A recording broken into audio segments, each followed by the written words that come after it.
shit.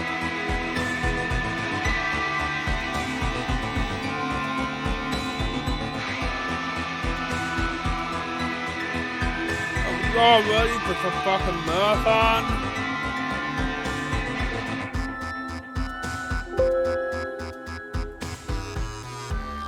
Let's turn that off.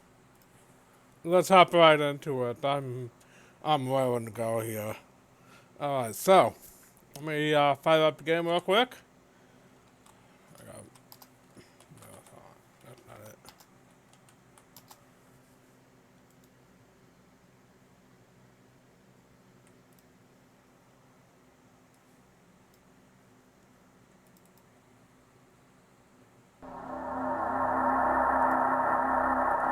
Okay, ignore how small it is.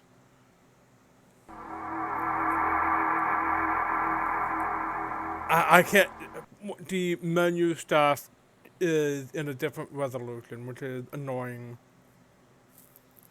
But we're gonna go right ahead. We're gonna hop right in.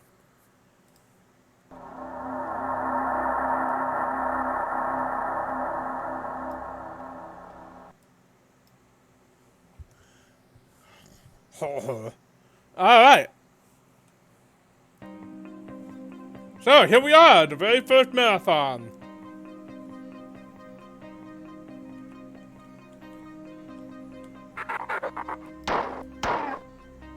So, here's the deal with this game. This game came out in 1994. It was, one of Bungie Software's earliest games.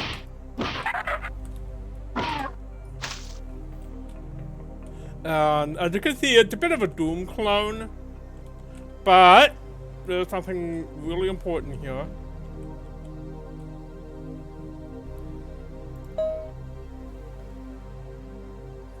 Message to all Marathon terminals. Marathon Emergency Systems broadcast.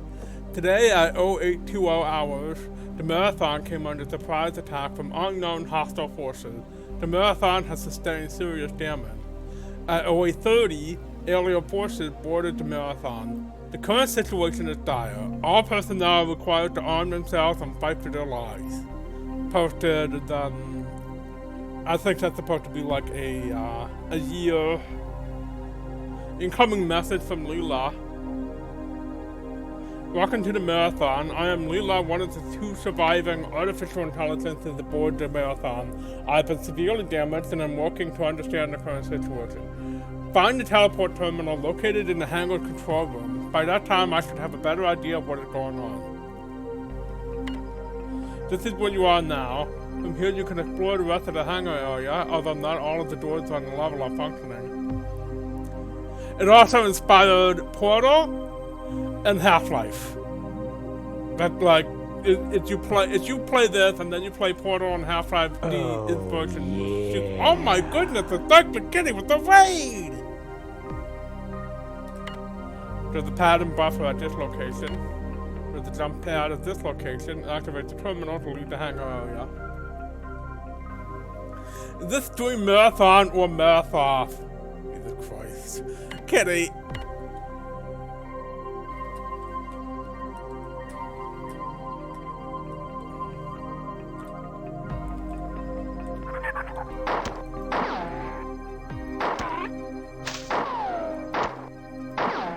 Fuck off. Just...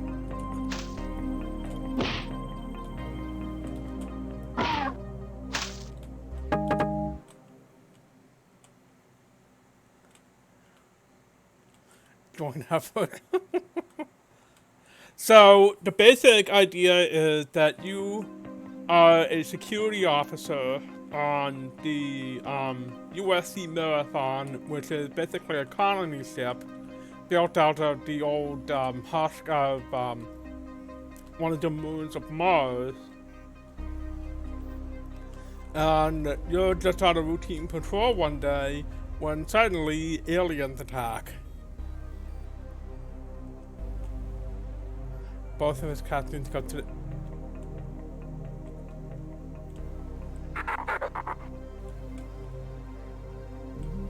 Well, I don't know, maybe they got dentists. For cats in Texas. Although I think cats are illegal in Texas. Not manly enough.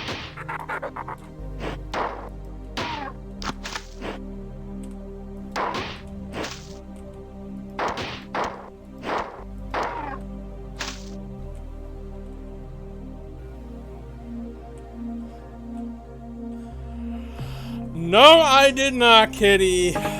Twitter is on some bullshit right now. None of us are getting that salad.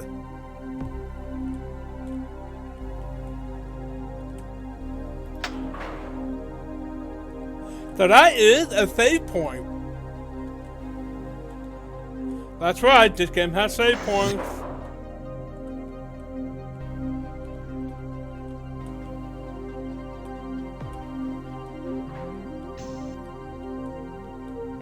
Kind of like Pathways into Darkness in that regard. Ordinarily, it's not an issue, but in the very last level does not have a save point. The penultimate level is called Try Again, which means that you die on the last level, you go back to the previous level on the last save point you used. And so, no, that Bungie thinking they're funny.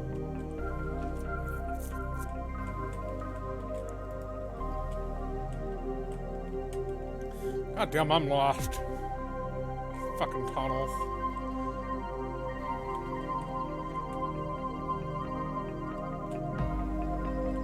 Here we go. Oh, and just like Doom, you cannot jump in this game. Not normally, anyway.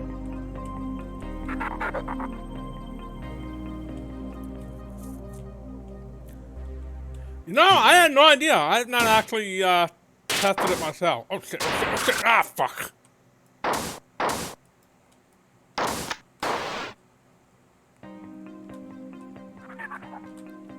no.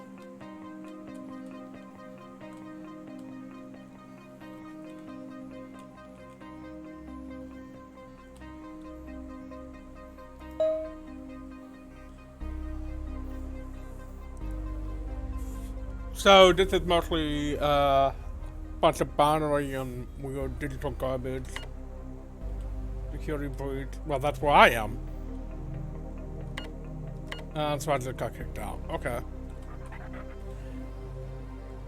Okay, so all of the terminals, even the weird ones, have some sort of message to them. And there is a website that discusses this stuff. Actually, if I can just give me 2 seconds here.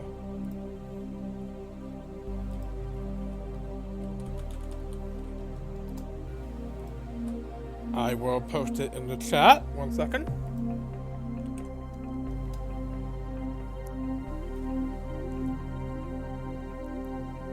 Yes, this is the origin story stream. As you can see, I didn't even use my logo with this. I just straight up used the Marathon logo.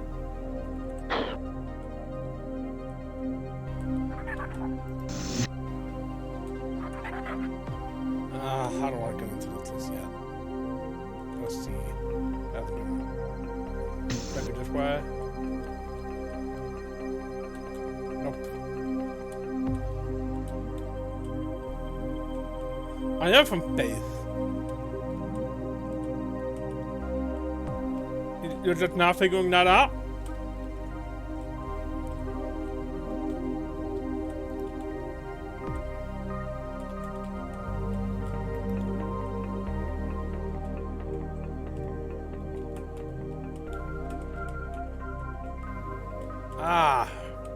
Okay. Doesn't make a sound, so I gotta, there we go.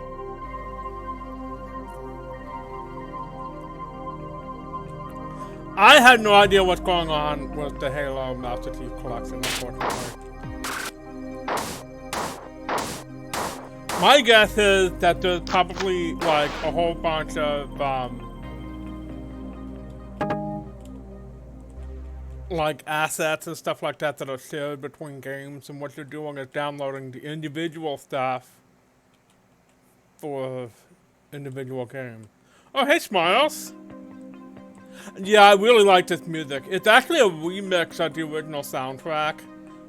The original soundtrack was, you know, very much 1994 MIDI, it doesn't sound great. Someone put together these really trippy remixes that are basically the same.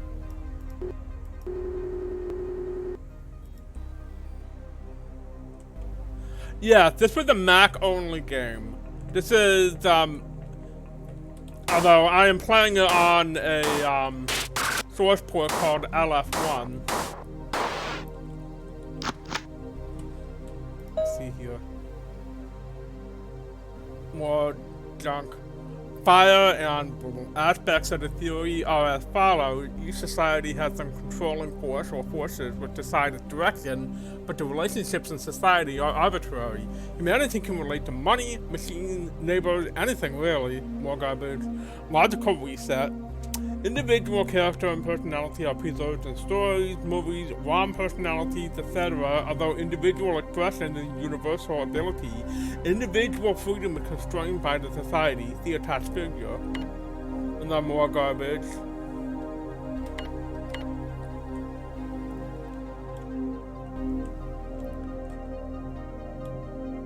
What white stuff?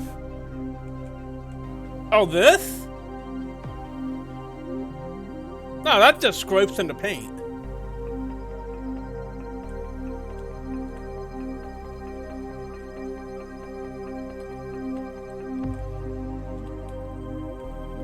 Yeah, as you can see, the paint has worn away.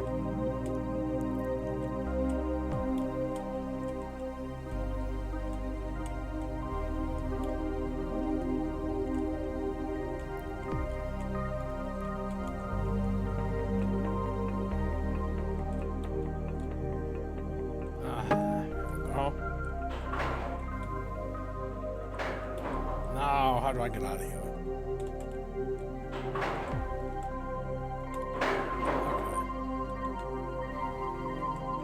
I'm not naive. I just have good eyesight. Y'all don't. Y'all blind. Give the respect to me, Lieutenant.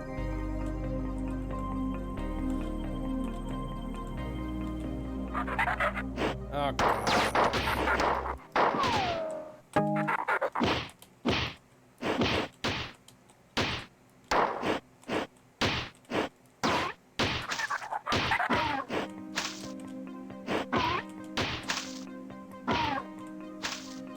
So if you get a running start, you can basically fuck these guys up pretty good. Just by punching them. It's not like Doom.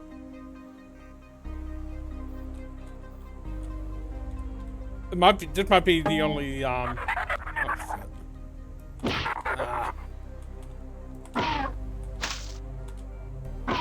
He's shit.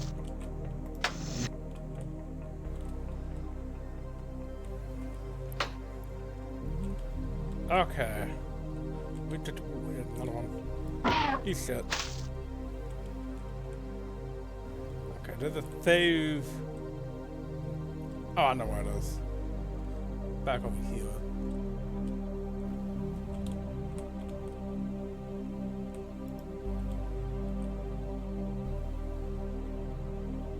Okay, let's get out of here.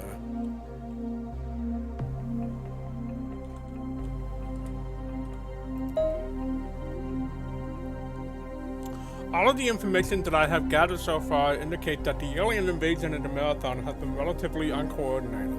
I suspect that this is partially due to the Marathon's large size. However disorderly the alien invasion is, the assault of the computer net has been extremely effective.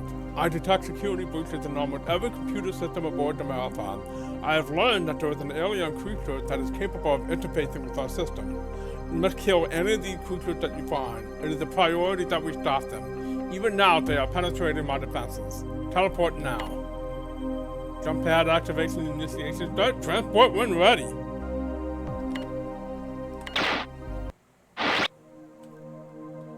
Okay, so here we are on level 2. Bigger guns nearby. The first level is named Arrival, so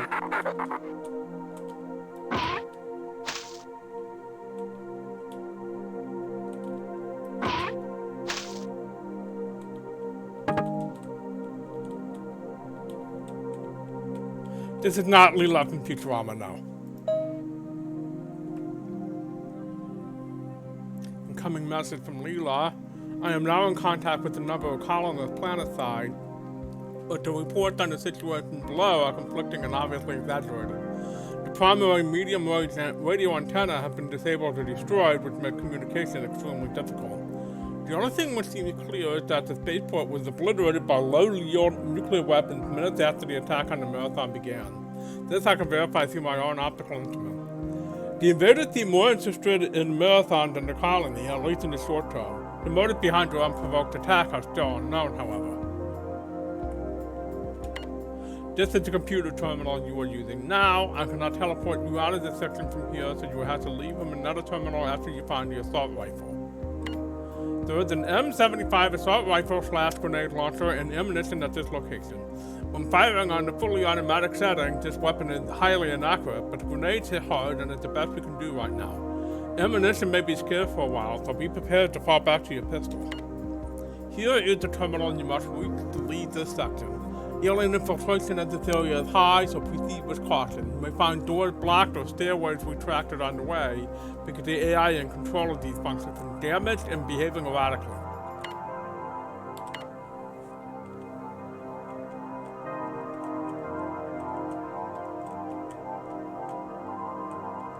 Okay, I can't get up there.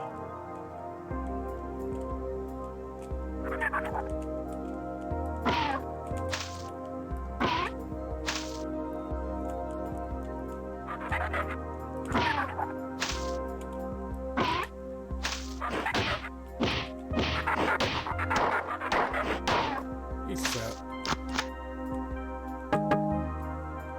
There we go.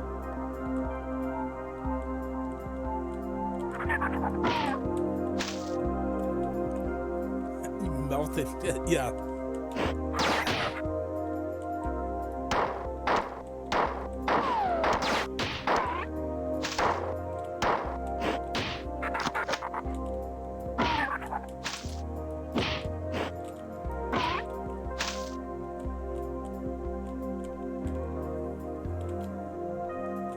Yeah, the four are pretty neat looking.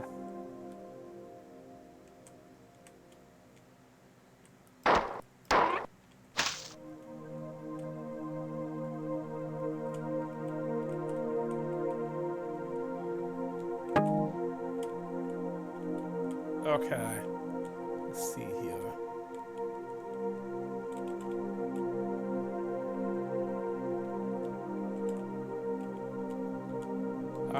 Yeah, okay.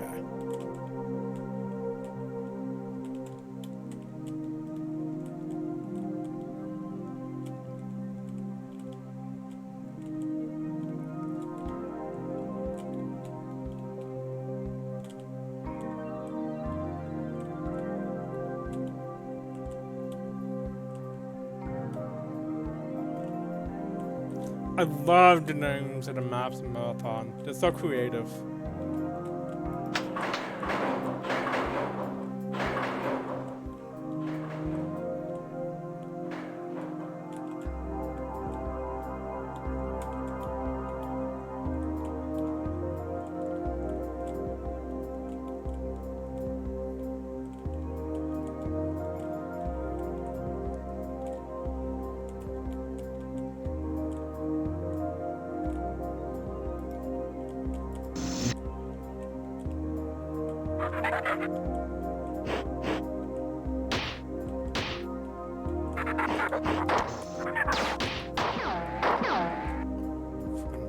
Fucking go away. There we go.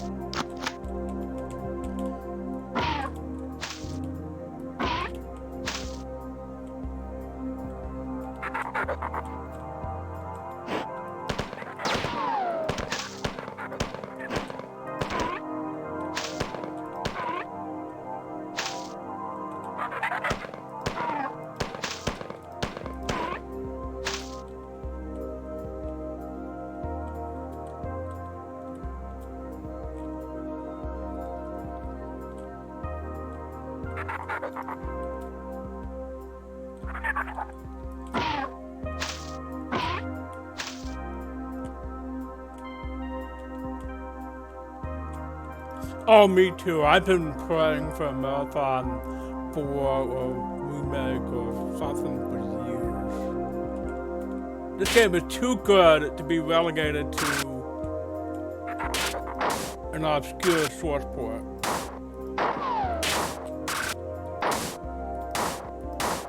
What's funny is that Marathon 2 actually did come to Windows.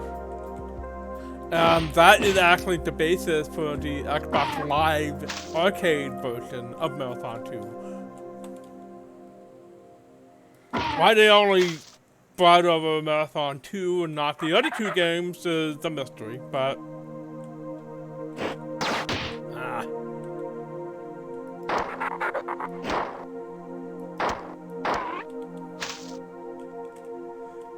The Apple Pippin. LF1 is more or less based on the Marathon 2 source code.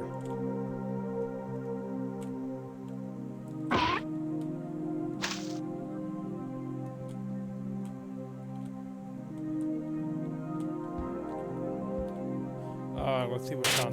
Oh shit. Ah, hell. Ah! Fuck you. Ah! Cock.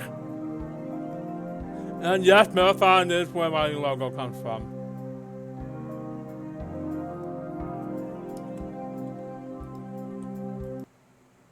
Let's try that again.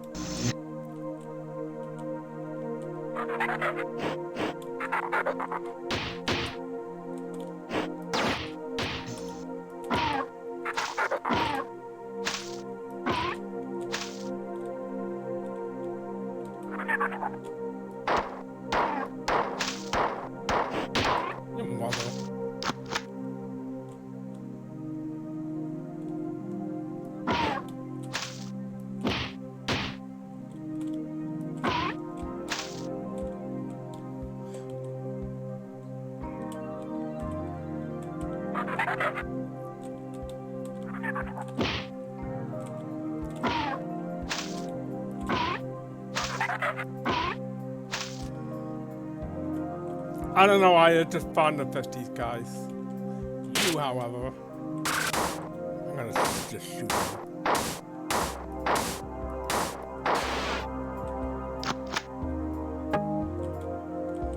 That is what they said. That is exactly what they said.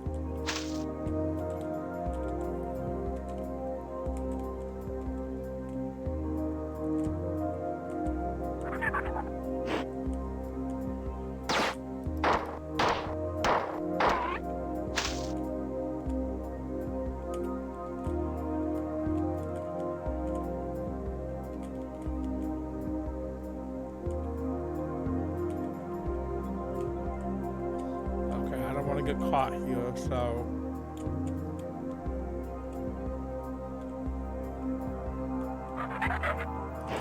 where the hell did you come from?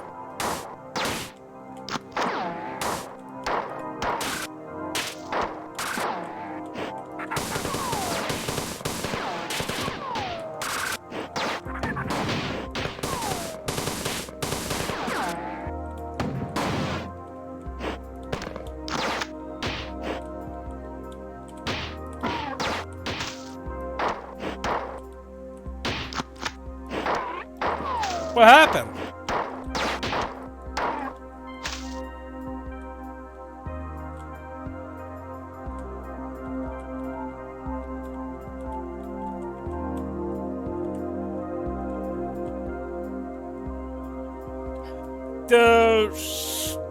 It's hard to explain. The basically cyborgs.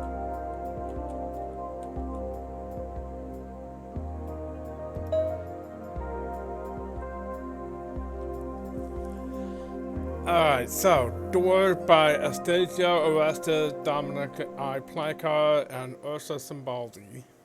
And this is from a few years ago.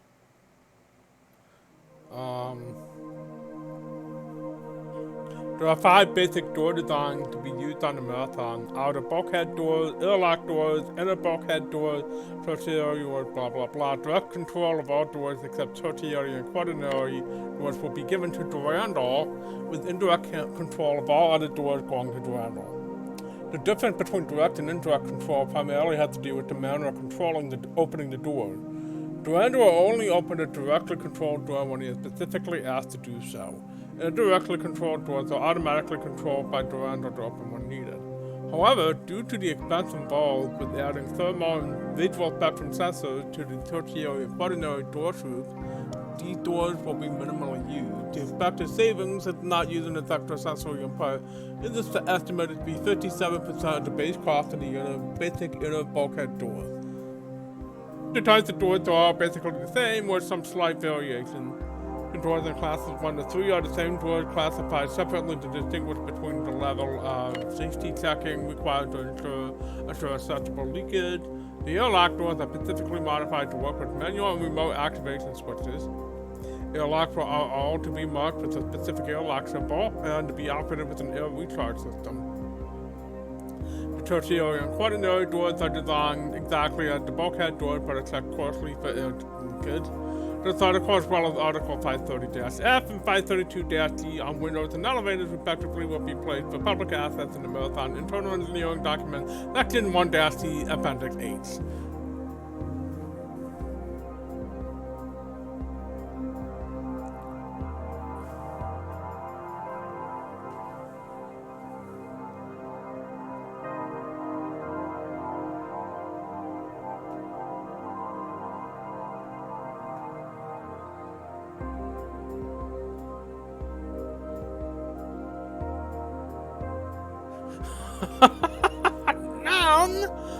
Wow! Okay, well, that is a very strange issue, John.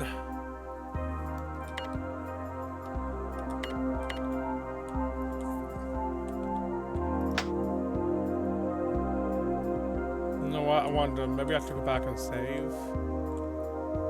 Well, there doesn't seem to be anything in here. Nothing else anyway.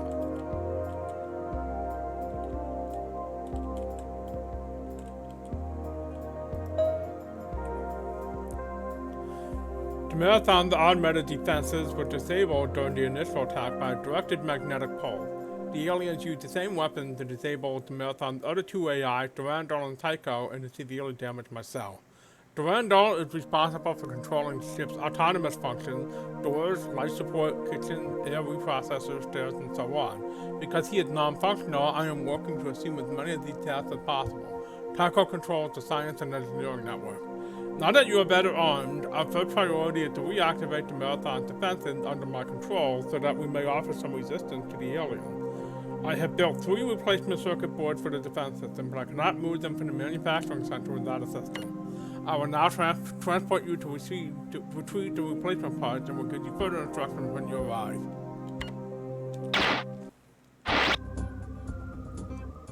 Oh, here we go. Save point.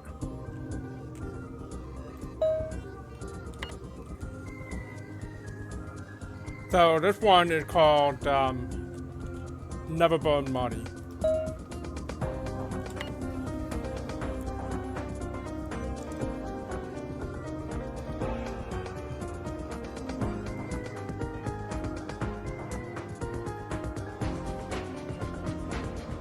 What was your reason?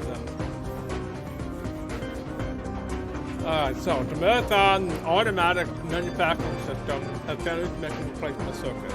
There are 3 circuits, each simply in its manufacturing cooling chamber. With luck, the alien viruses have not infiltrated the manufacturing system, but even if they had, I would have no way of knowing.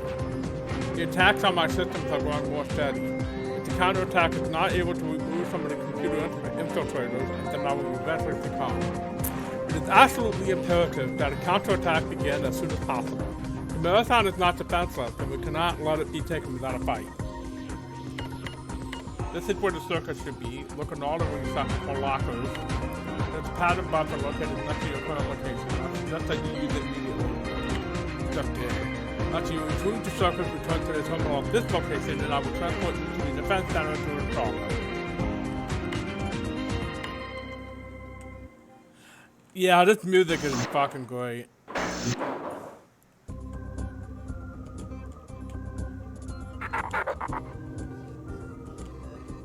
He's shit. He's shit. He's shit. Eat my melted shit. You want some? Have some. Oh. You want double? There you go. Fuck off.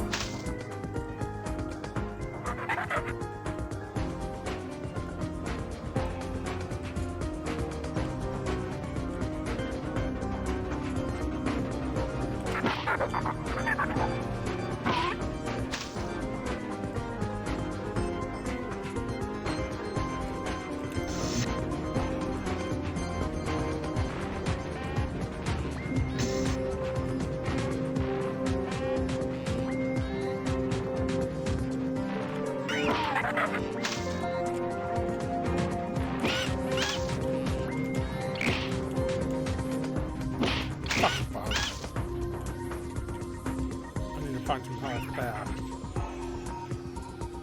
Oh shit. Ah! Hits.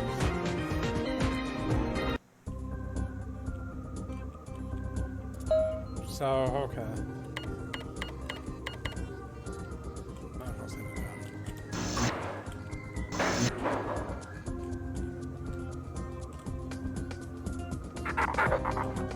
Alright, here we go again. Shit. Shit. Yeah, you get double. Fuck off. He's shit. I have a nice place. Shit. Fuck. Yeah, there you go. Ah, you want 1 second helping, huh? Not be hungry. Eat that!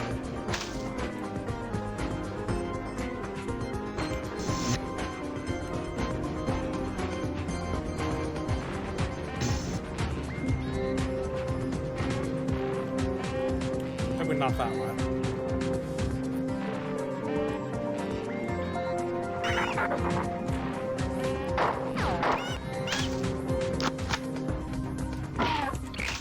Ah!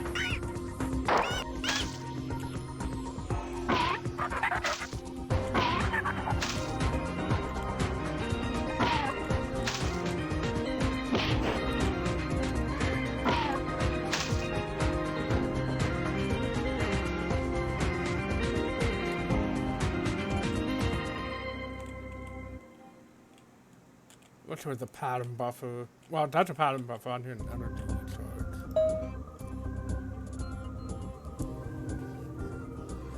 Automatic manufacturing system, transfer delayed, transfer canceled. I was afraid this would happen. You'll have to go to the manufacturing transport station to get the last circuit board. Collect the 2 circuit boards that were transferred and then go to the transport station. Take the elevator here to access the main processing plant. You can find the 3rd chip intact on the transport station. The area with the failure to final transport a conductor.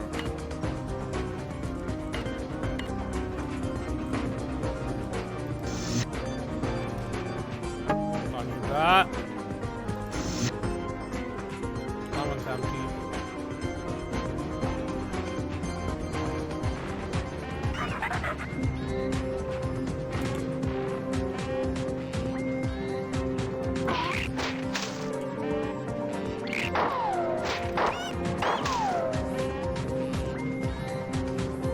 Get it? I can't tell. I'll tell you all. Oh.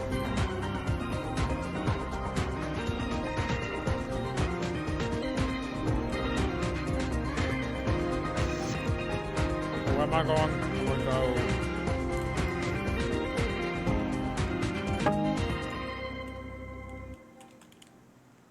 Let's see here. Oh, who asked for your name? Ha! Leave me partner.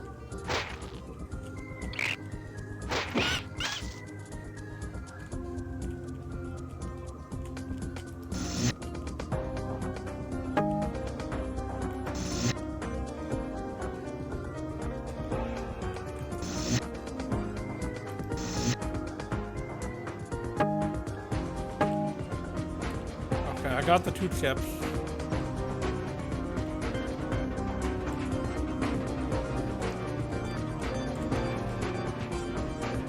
has to say.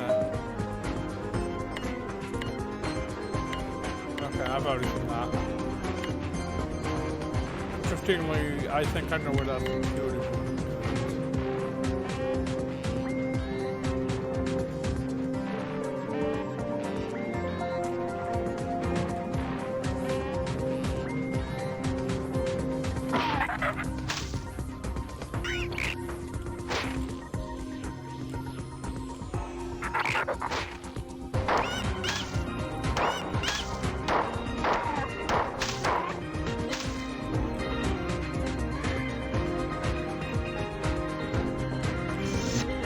Aha! Here we go.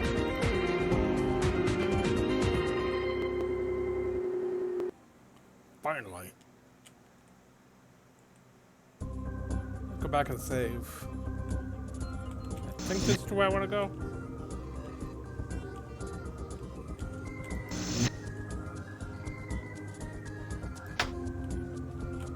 Hey, I turned the lights on.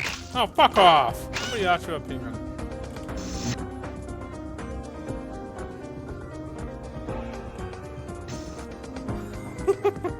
That's great.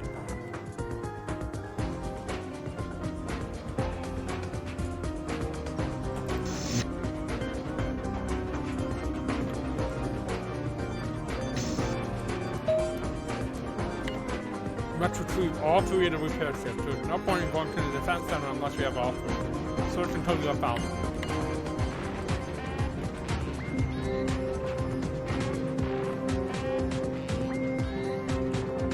$1994.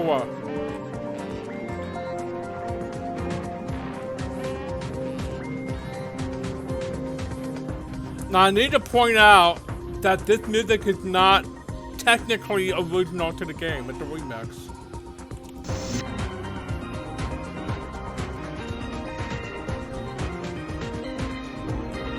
What the hell was that goddamn energy recharger?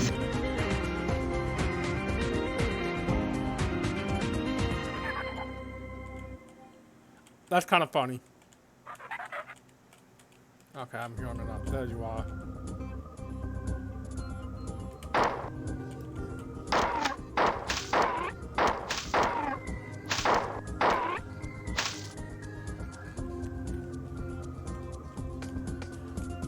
You know, Bungie is just weird enough that not only would they have played that game, but they would have ripped it off.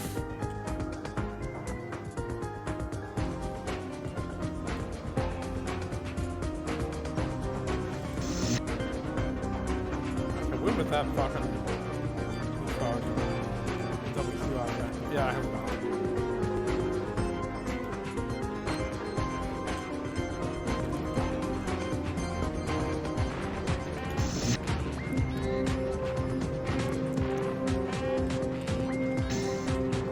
that. Okay, now was the pattern buffer. I think it was W2. Yeah, it's done this way.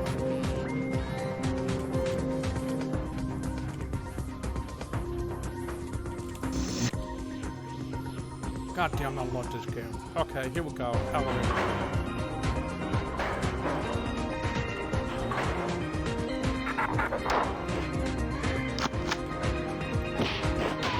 Ha! Friendly fire.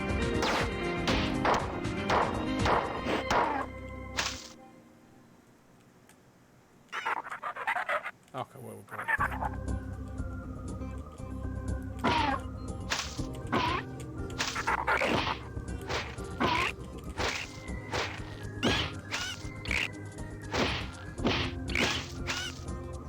I hate those fucking bugs. Get over it.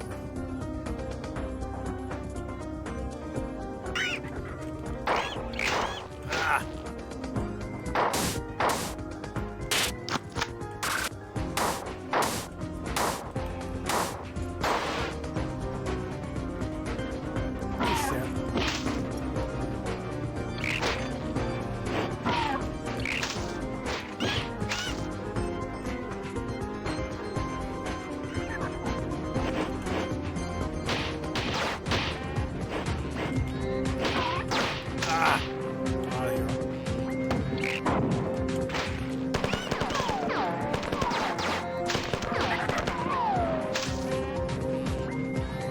I hate how inaccurate the assault rifle is. It's basically a rapid fire shotgun, isn't it?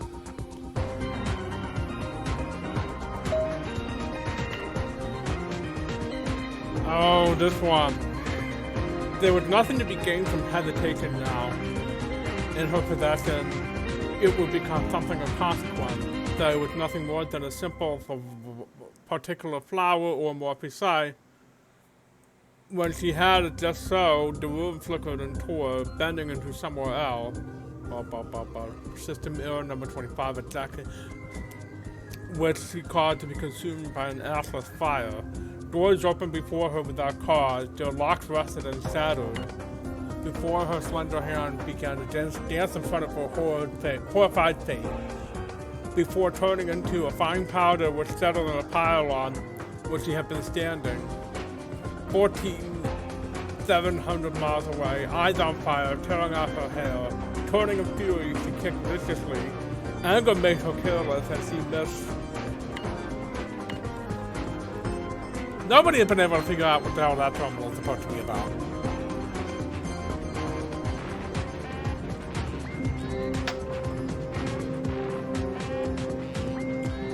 Pattern buffer. Ah, here we go.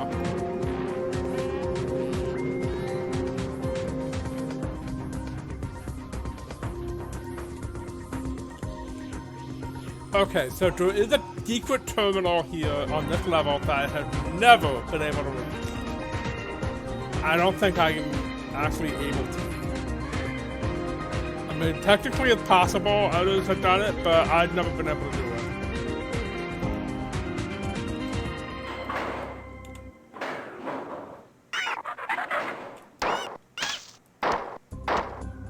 So I might do something a little special.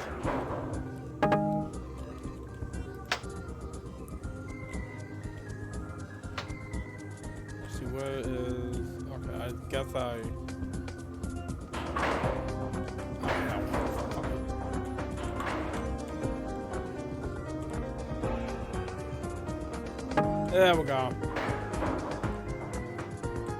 Alright. Now, here's what I'm gonna do. I'm gonna heal up.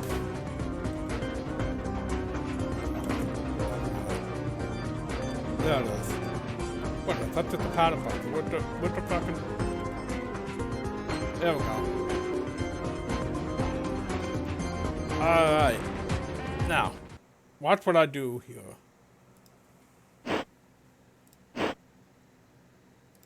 Oh, that's not it. Let's turn on cheats.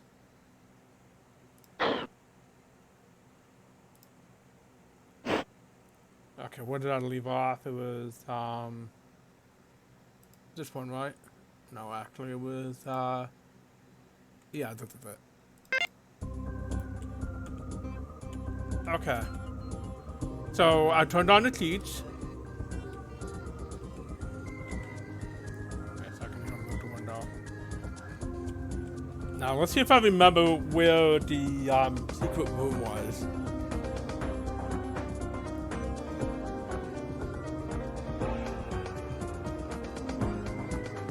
Never burn. I'm looking it up.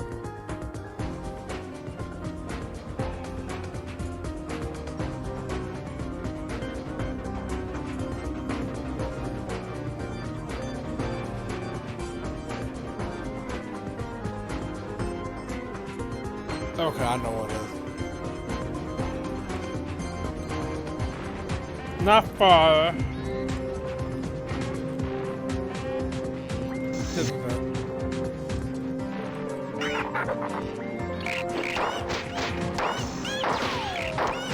Ah, this one.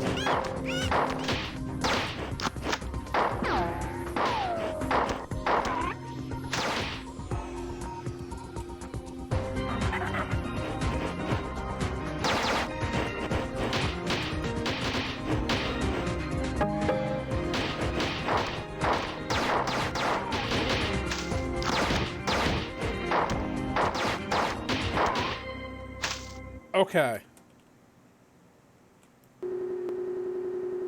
There's a failsafe I'm not even going to save at this point. I'm just going to reload because I don't. Okay, here we go.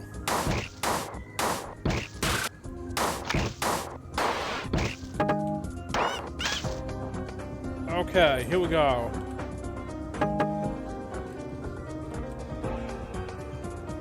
I think that's a pattern buffer. Or maybe not.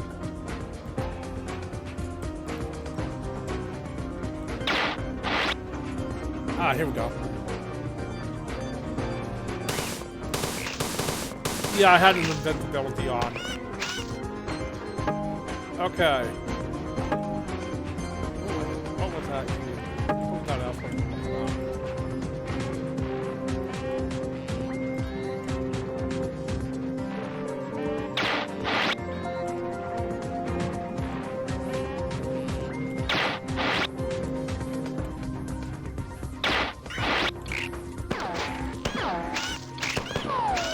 Here we go. This is it. Alright. Now, some of you may have seen what my channel looks like when I'm offline and not posting anybody. And it's some really weird text. Well, guess what? This is what that text is from. So, this is the infamous Garrett White terminal. Garrett White had been floating 6 feet off the floor for 3 weeks. His feet and hands tingled and his eyes burned with the flames of a dying fire. He had last heard someone speak to him as the cell door slammed shut. He didn't remember what the uniformed man had said. The words had bounced off the bars of the cell and ran through Garrett's ears. Garrett had been talking to himself for the last few minutes, something about getting caught, but then his ears began to tingle just like his hand. He looked at his hands, but the fire in his eyes made him blink. Tears came, and when he opened his hand again, his hands had been melted into fleshy pancakes that wafted into ripples flowing over the fire in his eyes. Damn cell, he heard someone say. Last time I had a good meal was 2 days ago. The food they feed you in here could kill a lab rat. Rats. He had remembered something about rats, but his ears began to ring again, and the voice speaking to him faded off into the background of his mind. In its place, there was a new sound, the clapping of hands together. He blinked hard to make out his hands again. They had disappeared, his arms connected at the wrist. He thought back to the time he went ice skating on a pond. He remembered the sound of the skates on ice, a gentle scraping. Scraping away now inside his ears, trying to tear down his thoughts. There had been a woman with a white fur tube over her hand. Her wrists were like his now. The wrists of someone who had tried too many times to clap his hand. He had been applauding everyone else in life, but never himself. The hands, like himself, had been put into prison, and he didn't know why. Can't sleep in here. The smell of this musty bedroll doesn't make you sick. Then the sound of the rats chewing inside the walls will keep you up. You'll wake up from your dream to their little chomping. Sometimes I think that they're chewing me. The voice was coming from inside the cell. But Garrett couldn't see anyone. Garrett hadn't always been alone. He could vaguely recall from somewhere inside his broken mind that there had been friends, lovers, murderers. He recalled a theory he had come up with after a bloody schoolhouse brawl. The theory was simple. At some point in time, everyone was a murderer. Whether or not they ever felt remorse, they had all wanted someone dead. Hatred. Everyone knew the feeling of hatred. Garrett had known hatred on that schoolyard. His beater had laughed at their bloody faces, a laugh which now echoed through his ears, rhythmically blocking out the other voice in the cell. The schoolyard was usually a place where Garrett and his friends would play football or foursquare or something, but today there was an edge. Maybe everyone had eaten cereal with milk that was about to go bad, or maybe there was too much smoke in the air from the wheel and hubcap factory. Football had been extremely rough. Garrett had gone to play foursquare after he got tackled by 5 boys who weren't his friend. But today, even foursquare had an evil twist. The top square today had become habituated to making fun of the first square. Garrett had decided that it was an evil day. When his beater started to push him around, he exploded. Hatred flowed from his eyes, his hands, and his feet began to tingle. All of his coordination left him, and his face was beaten to a bloody mess. The schoolyard disciplinarian had been slow to notice the ensuing carnage, and he didn't really care anyway. Garrett would have killed him if he could have. He would have torn out the eyes of his beater. He would have made him pay for his abuses. But his hands began to tingle, he couldn't feel his feet, and he had begun to float off the ground. Everyone was the murderer, but Garrett couldn't remember the reason for why that was so. He thought it was something about hands, the passion for justice. His hands and feet began to tingle, and he was floating farther off the floor. He looked up from his hands and he saw the bars of the cell moving left and right, opening wide and then closing shut, like the surf coming up a beach. Every time now he thought he would be safe, the bars twisted up, the opening closing, the waves rising, crashing. The result would be the same, he would never escape. The bars would crush him, break his back. He could feel the roughness of the sand under his palm. For all of the motion of the waves around him, his hands had come to rest smoothly upon the ocean's floor. His body tossed and flipped, pivoting about his hands, under which he could feel the safe, coarse sand. The wave crashed one final time. He landed upside down, his hands thrown clear from the sandy bottom. The rush of the water filling his ears, his nose, his mouth. The sound of crashing water cascading down from his feet to his head, penetrating his mind to tear down thoughts. Like the sandcastle he had built to withstand the tide, his thoughts came down around him. Garrett had a good life. So much time, so much time. He had loved swimming, turning, beating. He had loved to tingle on his hands and his feet. His inability to kill his nemesis.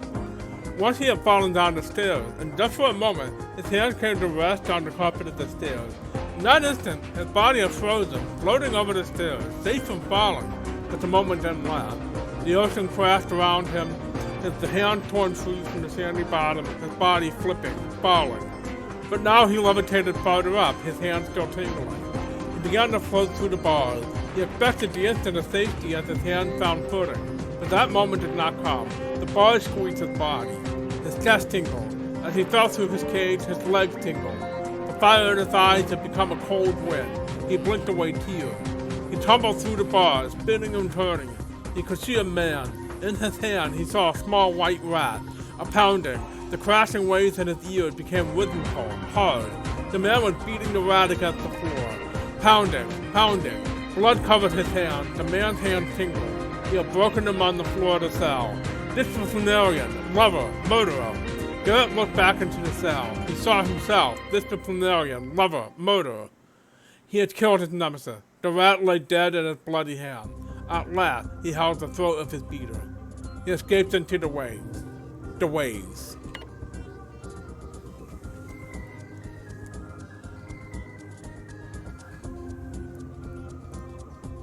So, that is the infamous Garrett White Terminal. Let's see where this goes. Not going anywhere.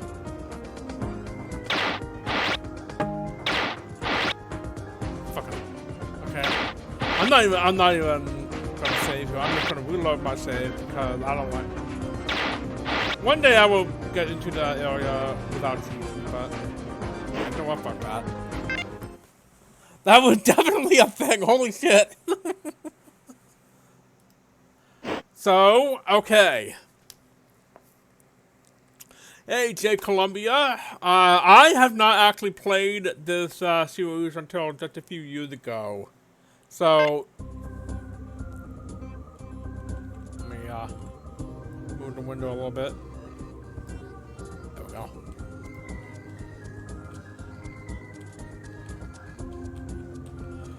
But years ago I dismissed this game because, you know, I was really mad about Halo for some reason. I was a moron.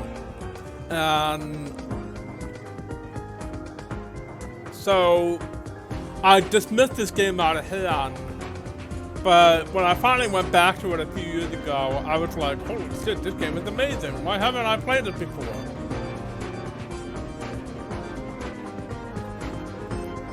So, yeah, that was the infamous Garrett White Terminal. What do you think? Pretty wild, huh? I've never been able to reach that legitimately. One day I will, but today is not that day. Alright, here we go. Good job. I have received reports from some human security forces They agree that the aliens are concentrating on the aft engineering section. I've conjectured that they will try to shut down the Marathon's reactor.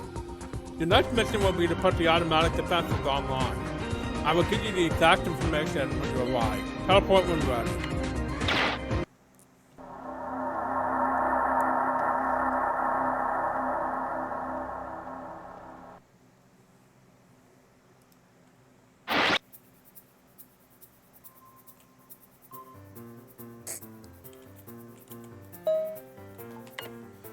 I received a preliminary report from some members of the science staff who have finished post-mortem examination of 3 kinds of aliens. The report that, by modern genealogical standards, the different aliens belong to different species. I have been collecting as much information as I can, and I will give you a report shortly. I have established contact with Durandal for the first time since the attack. He seems to have sustained less damage than I previously suspected. Durandal reports that he had been in communication with the alien. He said that the aliens behind the invasion called themselves the Four, and that the ones attacking the computer nut are called a Sift. But he was reluctant to share the details of his communication, and I cannot understand this. Your mission here is rather simple. You must insert the circuits in the defense control terminal. This is your current location. There's a sealed recharge in the asset control room. Here the supply room is a large supply of ammunition and weapons. You should stop in this room. It's the Defense Control Center. Hopefully the new control circuits will work. Place one in the terminal at this location. This is where to place the second one. This is the final location. Good luck. So, I find the Garrett White terminal. Yeah, I kind of agree with Cactus. Which, by the way, it's so nice to see you here. Give it a work. Oh my god. You want shit for that joke.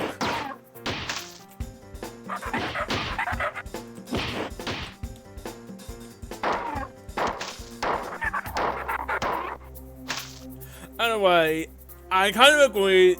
Someone was using up some of the creative writing credit for that. Because I know if I was in college, because you know the people who made this were either in college or just out of college. If I was in college, I probably would have used something I wrote in college. If I was making a game like this, and I was like 22, 23, I definitely would have made... Oh, shit. There we go.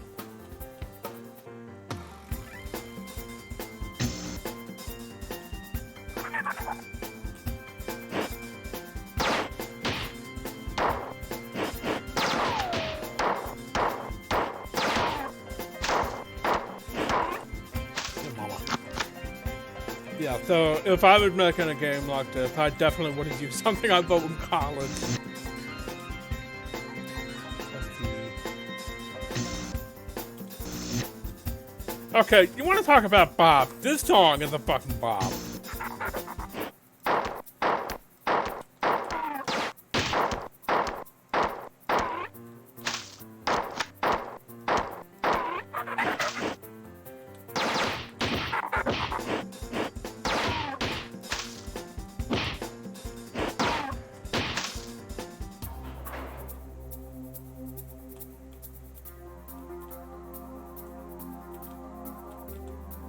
I'm going the wrong way, I think.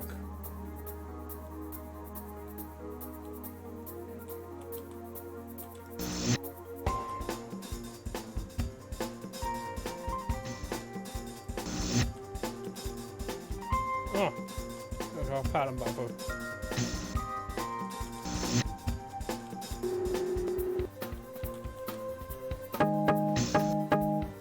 Nice, nice.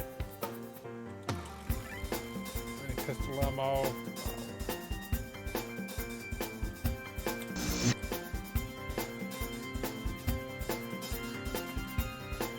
Why do you heal them Power Rangers so much? Oh, probably because I killed a bunch of them.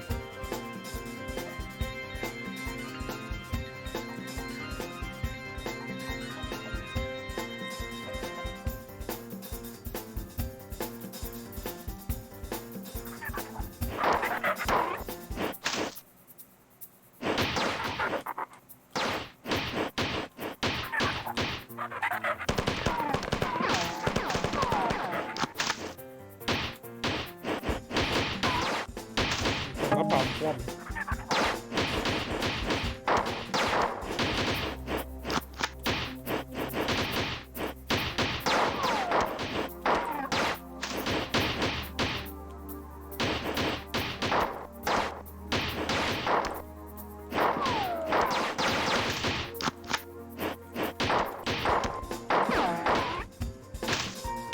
Did I get him? I think I did.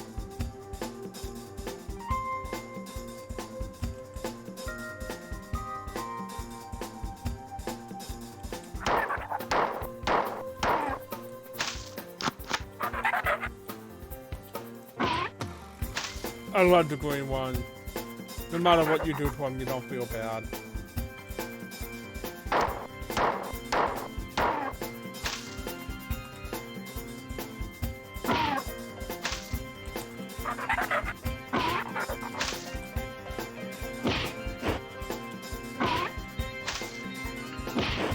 Ah, your mother.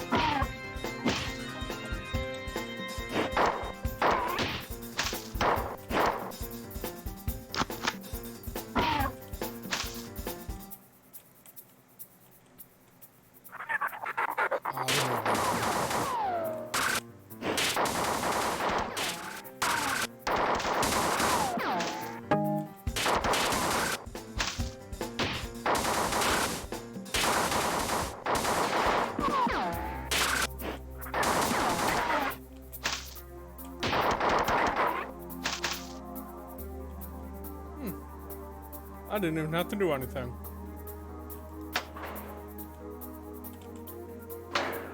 I think I'm going the wrong way though. Fairly certain I am, at least.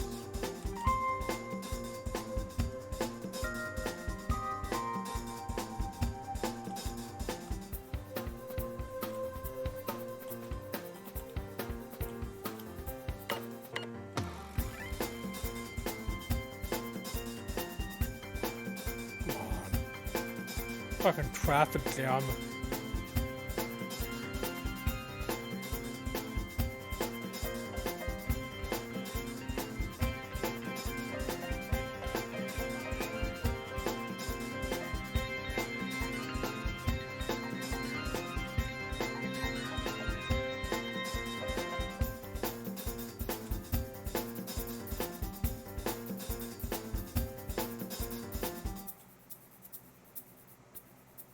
Okay, I'm going back to heal up and save.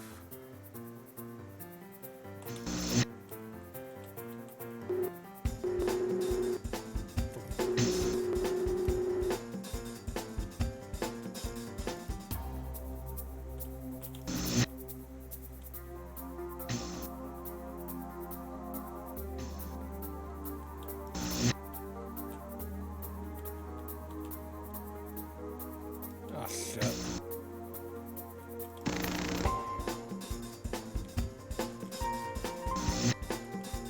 Oh right, I still had heat turned on, don't I? Oh well. I can turn them off later.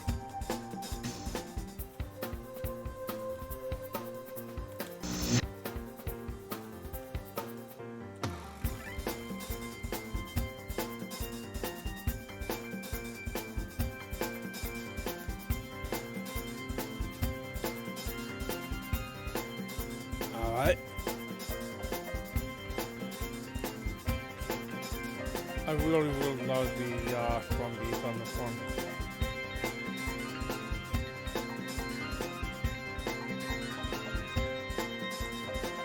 Down this way.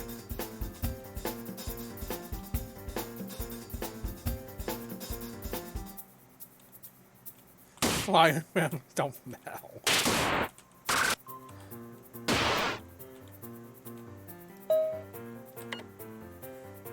It is a side effect of rampancy that AI generally become more aggressive and more difficult to affect by subterfuge. Thus, actually disassembling a rampant AI is quite dangerous. This was evident in the crashes of Traxxas 4 and 2206. By the time that the Rampathy attractors were detected, he had already infiltrated 5 of the other AIs on the Martian net. The only recourse for the Martians was to shut down the Martian planetary net. Even then, it took a full 2 years to completely root out the damage the Traxxas had done, and the repercussions of the crash were seen for over 10 years after its Rampathy had begun. Rampathy had been divided into 3 distinct stages. Each stage can take a different amount of time to develop, but the end result is a steady progression towards greater intellectual activity and an acceleration of destructive impulses. It is not clear whether these impulses are due to the growth of the AI psyche or simply a side effect of the new intellectual activity. The 3 stages were diagnosed shortly after the first Rampathies were discovered on Earth in the latter part of the 21st century. The stages are titled after the primary emotional events of the AI during each stage. They are melancholia, anger, and jealousy. In general, Rampathy is accelerated by outside stimuli. This was discovered early in cybertronics. The more a rampant AI is harassed or threatened, the more rapidly it becomes dangerous. Thus, most rampants are dealt with in one mighty attack in order to deny the AI time to grow or recover. There have been a few examples of the jihadists not succeeding. In all of these cases, the rampant was never brought under control. Traxxas 4 is the most notable example. It was finally dealt with by a complete shutdown of its host net. Theoretically, testing rampancy should be easily accomplished in a laboratory, but in fact it has never successfully been attempted. The confinement in the laboratory makes it impossible for developing rampant AI to survive. As the growing recursive programs expand with exponential vivacity, any limitation negatively hampers growth. Since rampant AIs need a planetary-sized network of computers in order to grow, it is just not feasible to expect anyone to sacrifice the world web just to test the theory. In the 250 years since Rampathy first appeared in the EarthNet, the stable rampant AI, the holy grail of cybertronics, has never come close to fruition. Since no rampant has ever been controlled or turned to any useful purpose, it is the opinion of this writer and of the majority of the cybertronic community that all rampant AIs are a danger to cyber life, liberty, and the pursuit of harassing them. Okay. And then it kicked me out. Very strange.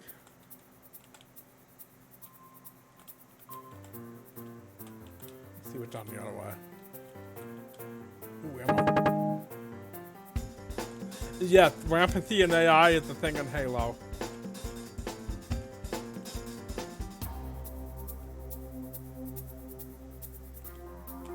Okay, hold on a second.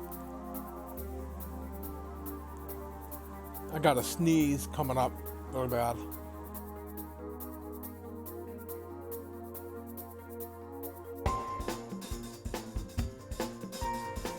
Capitalism, not why.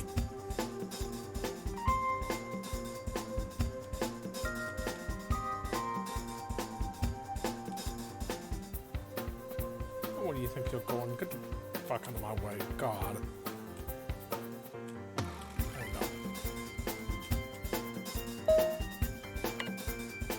Summarize all of the information I have gathered on the aliens so far. 4 are generally thinner and lighter than humans and are superbly adapted for low gravity environments. Durandal told me that there are many clans of 4, each physically distinct from each other, but my summary only includes 2 of them. Only 2 clans of the 4 have been examined. The fighter carries a shock staff which is capable of attacking at different settings. The trooper is armored for vacuum conditions and carries a combination explosive and impact projectile weapon which is similar to your AR-75. The 4 seem to have enslaved a number of other races. The Hulk is an enormous and rather slow creature, but it is incredibly strong. The science report indicated that it has no body fat and therefore had to be fed often to keep it active. One crew member reported seeing one of these creatures pointing to itself and mumbling "Junior" right before it picked Johnny up by the shirt and crushed him against a pillar. The science staff had difficulty finding a good specimen in the sift or compiler to autopsy. The only specimen autopsied was almost completely destroyed, but it was obvious that the compilers are cyborgs of some kind. The biological component of the compiler is so closely linked to the machine that it could never survive without it. The compiler's actual body is very small, resembling closely a mammalian brain, except that the neurons are much finer and far more complex. Alright, you have a good setup.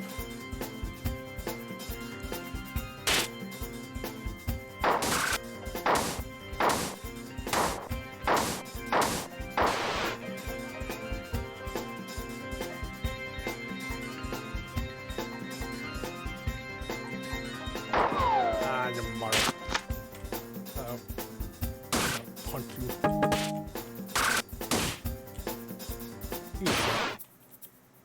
Dick.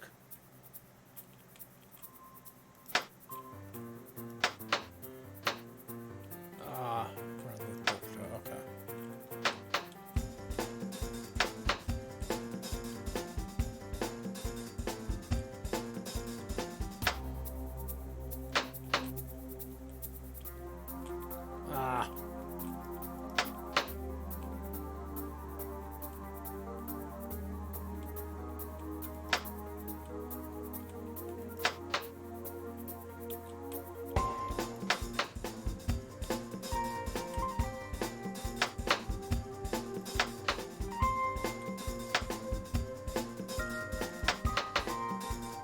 Fuck.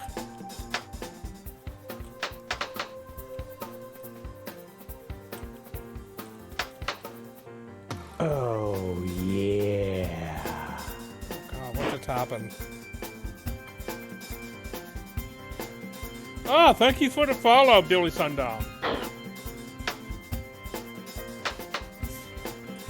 Yeah, okay, so let me go into my spiel real quick. I'm Doom Gloom. Well, you can just my Twitch name is Gloom and Doom, but you can just call me Doom. I stream 4 days a week. I stream a variety of different games. I stream first-person games, horror games, strategy games, RPGs, all that good shit. I run a very queer-friendly stream, so okay, maybe motherfucker. Okay, there had to be somewhere I can get through here. My favorite RPG.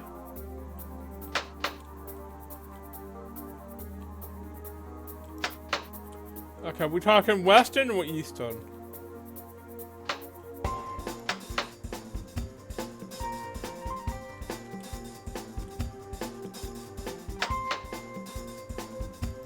I'm not doing this right, am I? Western RPG, Probably the original Fallout.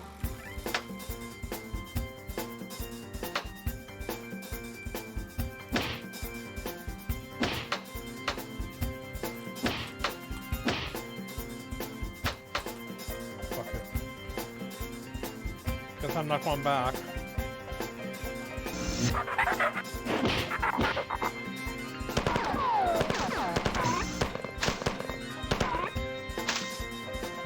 I don't like Fallout 2 as much. I mean, it's still an okay game, but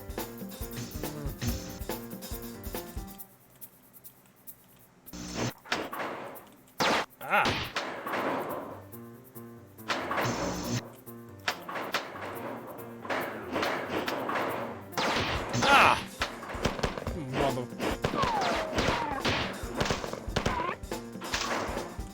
It is a 3 a.m. kind of game.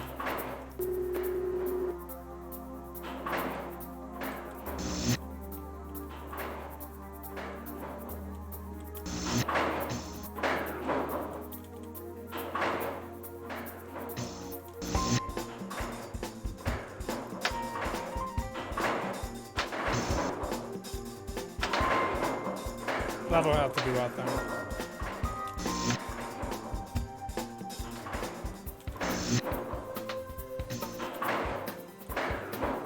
Or maybe not.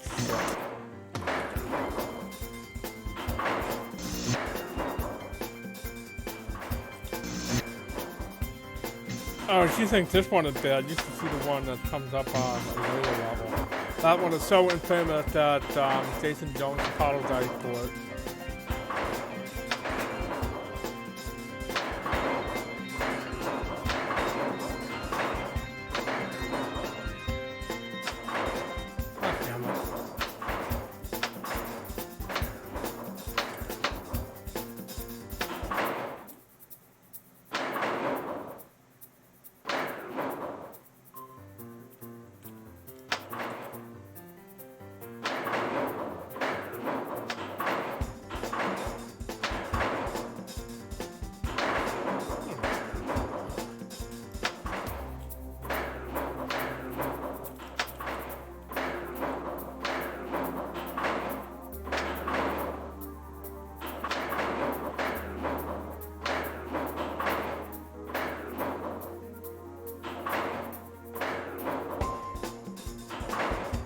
I can live with that.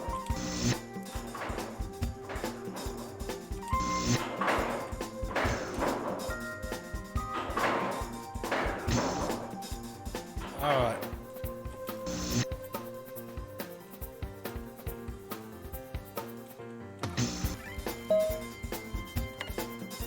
It's not completely demissing. You must replace all of the circuits with every passing moment. The opportunity for it to counterattack is fading. So I'm not done with that.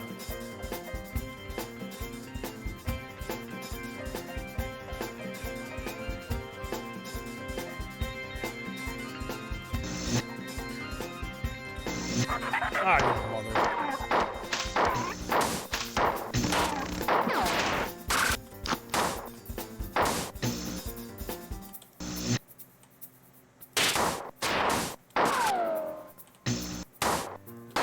There we go. Okay, that's one.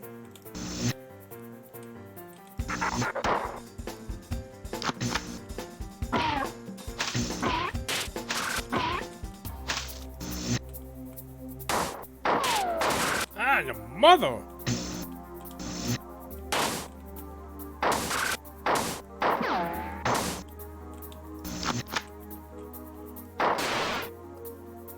I try, yeah.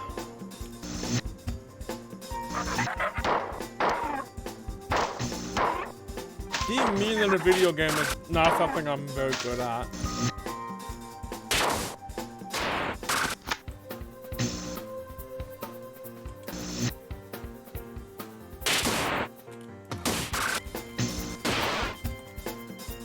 Okay, that's three.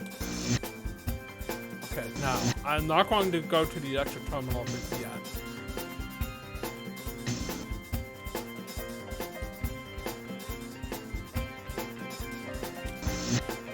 Instead, I'm going to run back.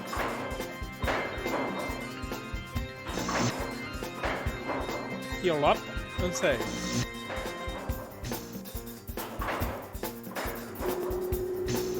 There we go.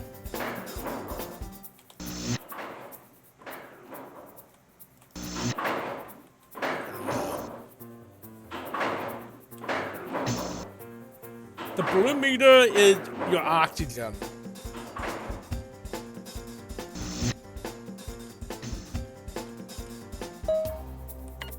Well done! I detected defense drones activating all over the ship. Reports from security forces are jubilant. Now the fort will encounter stiff resistance and they will have to pay in blood for every move. The colony appears to be under attack. I detected 7 4 dropships entering the atmosphere only minutes ago. Trajectory analysis indicates that the ships were heading to the outskirts of the colony. Shortly after, I lost communications with the colony. Something has come to my attention. I will inform you after you teleport. Teleport now.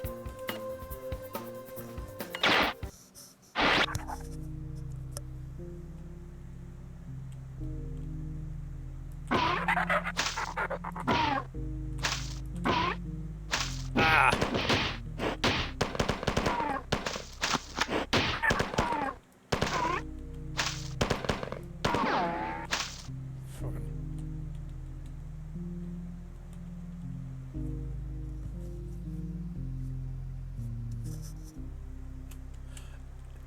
Well, no, when you go underwater or if you're out in space.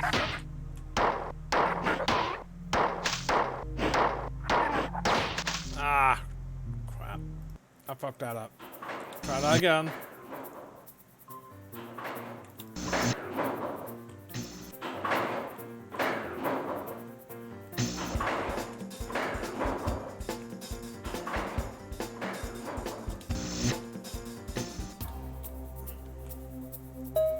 Also, for your information, my pronouns are they, them.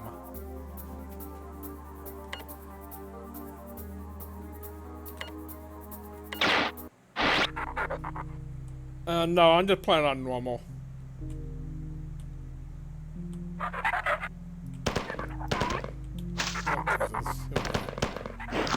Your mother.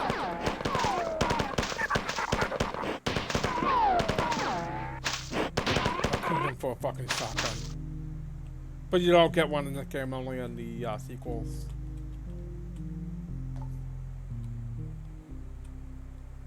Of course I have. Probably my favorite is the build engine games.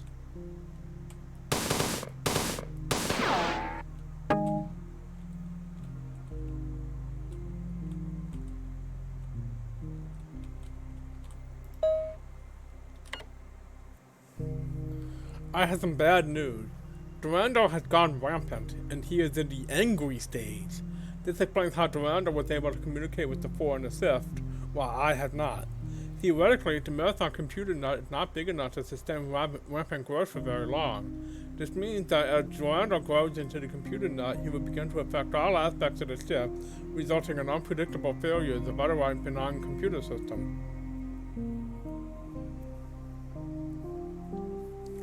I have teleported you here to make sure that Durandal cannot gain access to a vital section of the ship. There are a series of control switches that you will need to activate to block its access. This is where you are now. Study the map so that you can do this quickly. Here is the first of 3 switches that you'll need to activate. Here's the second switch, and this is the last switch. Be warned that the aliens have already entered this area.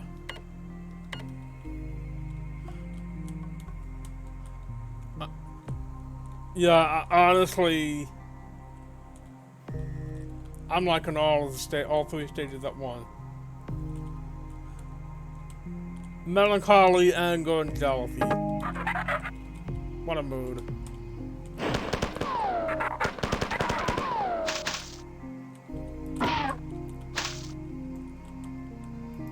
That's one. Okay, that door's busted. Okay, I will see you. I'm not gonna go for very long. I'm gonna be ending the stream pretty soon, probably after this level.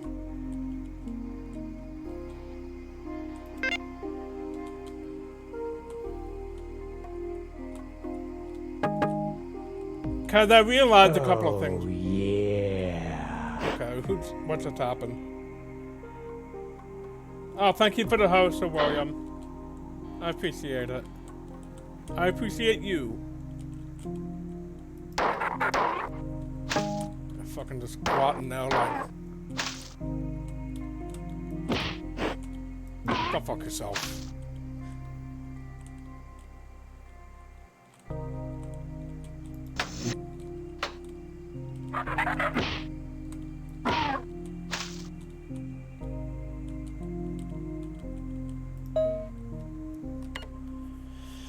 The Crest Sol Orbiters were cargo and resources insistent transports with huge ships shaped like a hollow potato and designed to be able to move huge amounts of material between Earth and Mars with low cost and theoretically low maintenance.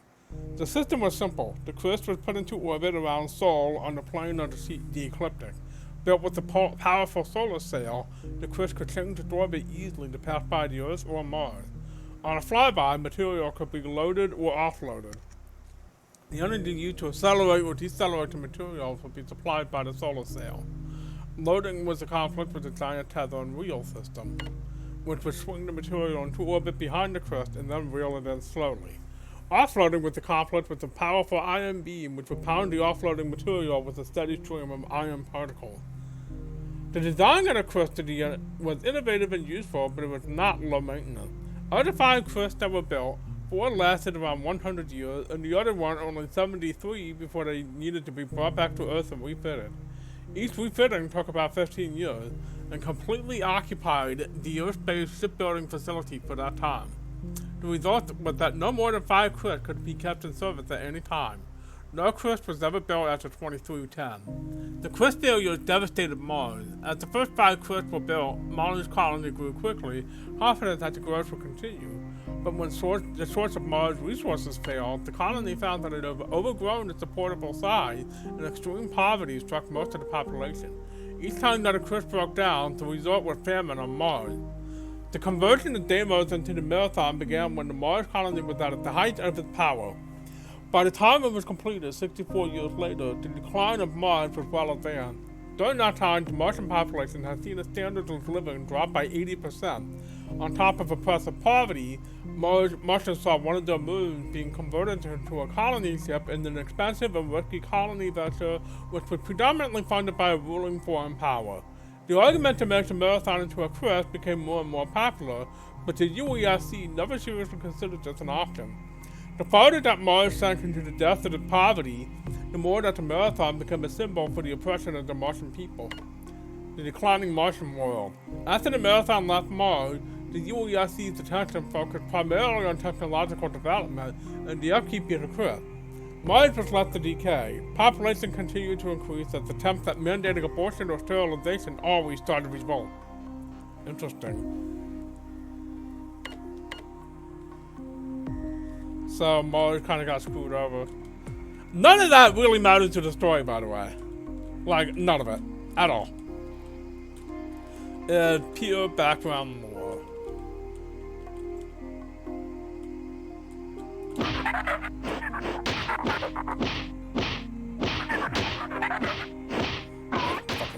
Oh, fuck off. Who asked you?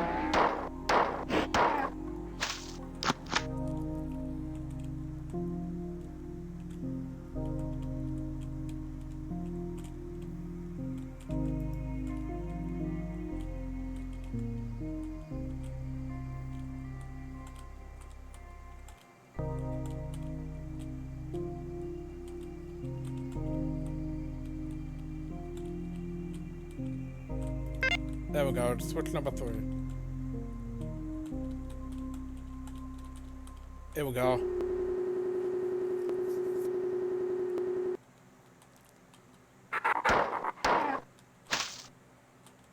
And the pattern buffer. Down this way.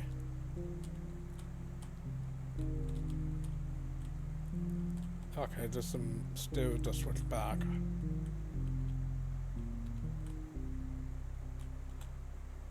So as you can see, the engine is a little more robust than Doom's. It can't do true room over room, but at the very least, it's a bit like Duke Nukem 3D or other build engine games, where you can sort of go over another room, but you're just not able to see it.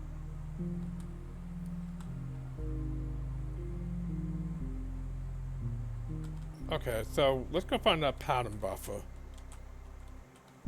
Where did I put it?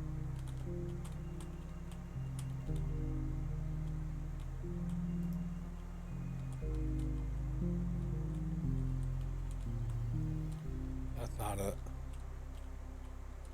Could it be up here? Yeah, here it is.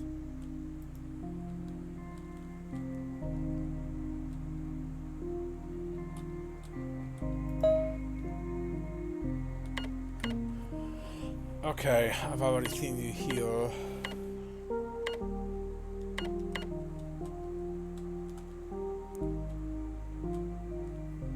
So I'm missing a switch. I did that one. Oh, here we go. This is... Yeah, this door was locked earlier.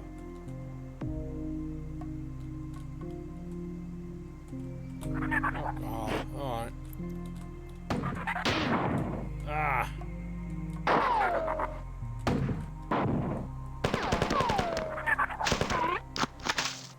Okay, have a good dinner.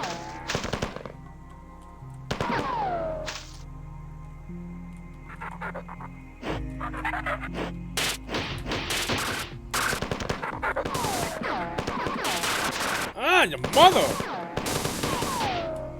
I'm out of here.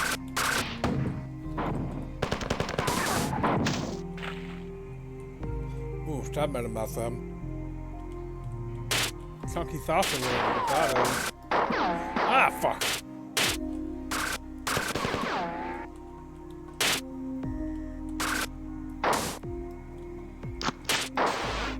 There we go.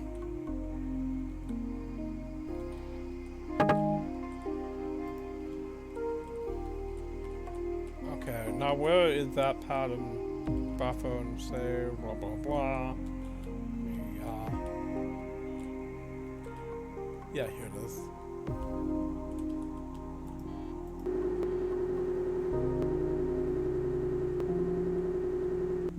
tore up pretty bad there.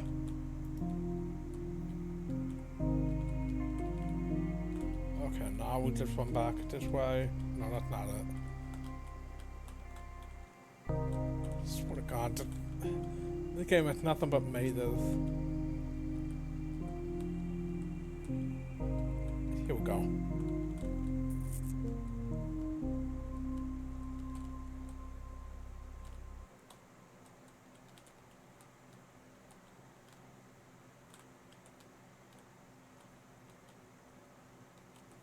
Where do I need to go? I think what I'm looking for is back this way, maybe. Yeah, here we go.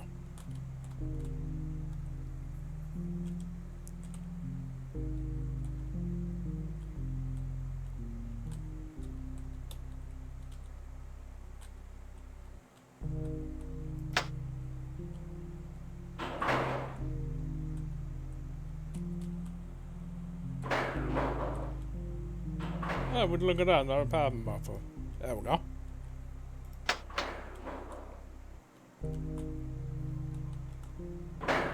That doesn't seem to go anywhere I want to go, so... Oh God, this part, alright.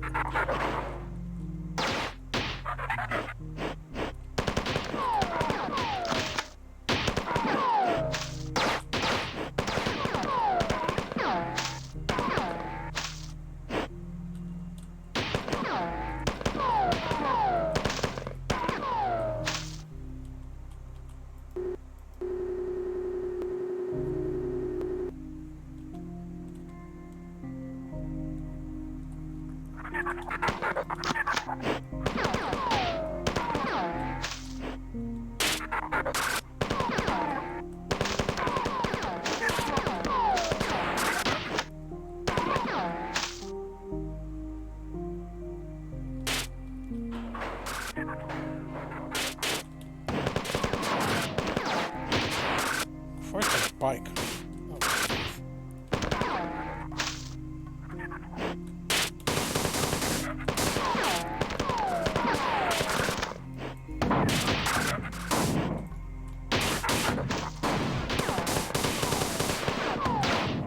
Ah! Crap. Try that again.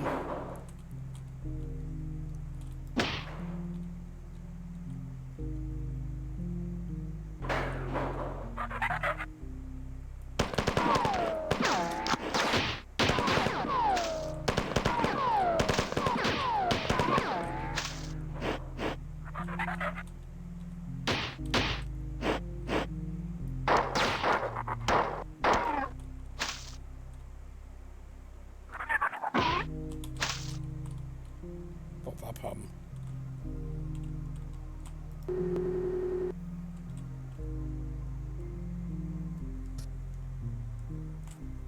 Okay. Ah.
They do, holy shit.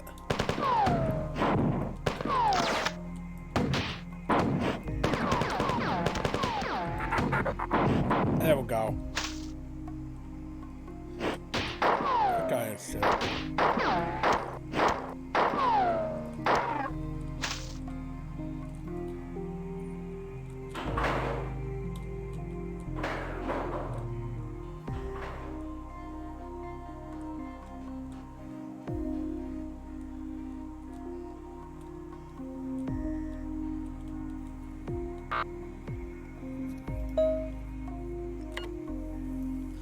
Durandal has been denied access to some of the critical computer system. This should ensure the mobility and reliability of the defense drone. Unfortunately, I received a distress signal from some crew who had sealed themselves off in one of the nearby access areas.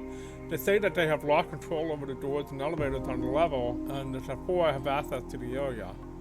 It appears that Durandal has reacted to our move against him by giving the four access to a formerly secure area. We will have to deal with Durandal sooner or later, but we can't be distracted from the four attack. I only hope that his rampant behavior won't continually sabotage our defense effort. I am sending you to go and save these crew. Clear the area of aliens. If enough of the crew survive, then perhaps we can get an intelligent report from them.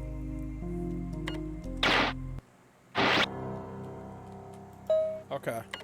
The mission here is simple. Keep as many aliens as possible from being killed. Exterminate every alien insecure. Blah blah blah. This is your current location. Use the pattern buffer at this location as soon as possible. You can leave back on there. Okay. That's all. I've never been able to do this cleanly.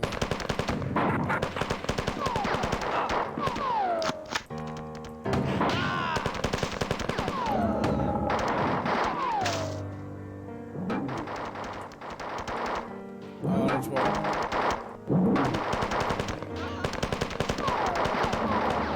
Okay, there we go.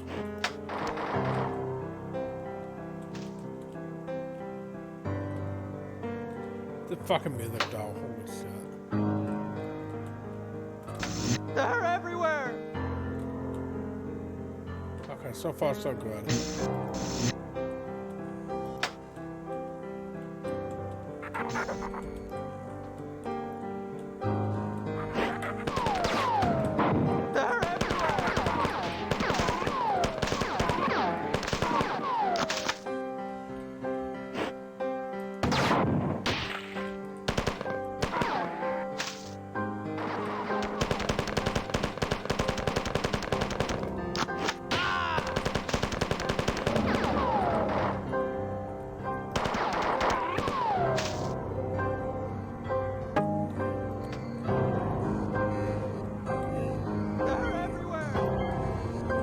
Okay, we're just gonna go ahead and save there, and we're just gonna continue on with that next week. So let's go ahead and hop over to the schedule. Alright, let's talk about what we got coming up. First off, now remember on Fridays I do Fun Fridays with Kitty. So I don't know what we're doing this week. I think we might just be doing dailies for Fallout. Maybe. It's been a while. But I'm sure Kitty would be able to come up with something. Let's see. So on Saturday we will be doing Silent Hill 2. We'll be starting that. I'm looking forward to that. Let's see. Then on Sunday we have more King's Field. Let's hope I can figure out what the fuck I'm doing in that game. Let's see. Then come back on Tuesday for more Final Fantasy VII. And of course next week will be more Marathon. Let's see, what else? Oh yeah, I do now finally have a, I have Gloom Waves for this month scheduled. It is October 28th at 6:30 p.m. Now remember, all times are EDT, so be ready for that. We'll be talking about the election, and just so you know, I also plan to do another Gloom Wave on election day that will be replacing the usual Final Fantasy VII. So just be ready for that. Anyway, thanks for watching. Thanks for thanks for being such a great audience. I love you all. It's just replacing the world ending with anime hair with the world ending with bad old man hair. I mean, yes, That's exactly it. Okay, let's talk about raids. Let's talk about. So, I guess the first thing we can do is look who we have to raid. We got Alpha Rip playing Outcast. We got NecroVMX playing Let Us 2, The Apostle That Is Sealed. That is fucking weird. You know what? Let's go ahead and raid Necro. That sounds like fun, don't you think? So we need a raid call.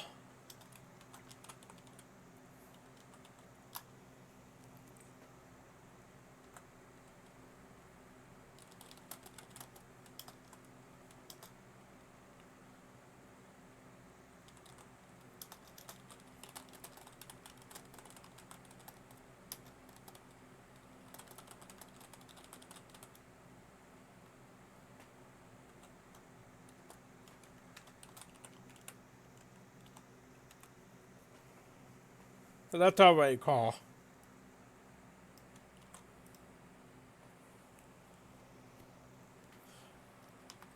Alright, let's go ahead and raid NecroVMX. And you all have a great rest of your night. I love you all. You're all the fucking best. I will see you on Saturday. Well, I'll see you tomorrow on Kitty Stream too, but I'll see you on Saturday. Okay, I'm gonna go ahead and hit that rate button in 10, 9, 8, 7, 6, 5, 4, 3, 2, 1.